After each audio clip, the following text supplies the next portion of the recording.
ज्या पेशंटांना, ज्या व्यक्तींना खाली बेंड होता येत नाही आहे किंवा ज्या महिला वर्गांना ज्यांना समजा हा त्रास होत असेल की त्यांना प्रॉपरली खाली जास्त बेंड होता येत नाही किंवा ती एवढंच होत आहेत, तर समजा तुम्हाला कमरेमध्ये पुढे जाऊन फ्युचरमध्ये खूप भयंकर त्रास असा होणार आहे. तर त्यासाठी एक्सरसाइज सांगतो, जेणेकरून तुम्ही थोडंसंही काही वाकायला गेलं की त्रास होतो आहे किंवा क्रॅम्प्स होतात किंवा कमरेपासून या लंबर पोर्शनपासून पाठीमागे पूर्ण कळ लागते जर तुम्ही वाकायला गेलात तर.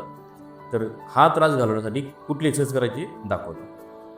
तर सिंपल आहे, फार अवघड नाही आहे. या पोझिशनमध्ये तुम्हाला बसायचं आहे समोरने, ठीक आहे. तो आपको करना क्या है, तर तुम्हाला करायचं काय आहे, या पोझिशनला तुम्हाला बसायचं आहे. तुम्ही बेडवरती बसू शकतात किंवा जमिनीवरती आपल्या खाली बसू शकतात. त्या लेवलला असं पोझिशनला बसल्यानंतर हिप्सचा पोर्शन आणि शोल्डरचा पोर्शन हा तुम्हाला फिक्स ठेवायचा आहे आणि त्यानंतर कुठल्या फक्त पार्टची मूवमेंट करायची ते बघा.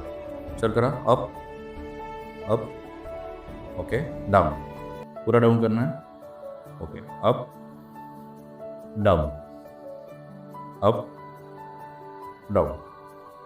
ही एक्सरसाइज जरी तुम्ही साधारण दिवसातून एक मॉर्निंगला एक वेळेस केली उपाशीपोटी आणि संध्याकाळी इव्हिनिंगला एक वेळेस केली, एक साधारण 10-10चे रिपिटेशन्स करायचे, तरी तुम्हाला एक 15 ते 20 दिवसात तुमच्या कंबरदुखीचा जो काही त्रास असेल तो गेलेला तुम्हाला दिसेल आणि तुम्हाला बेंड होतानाही त्रास होणार नाही.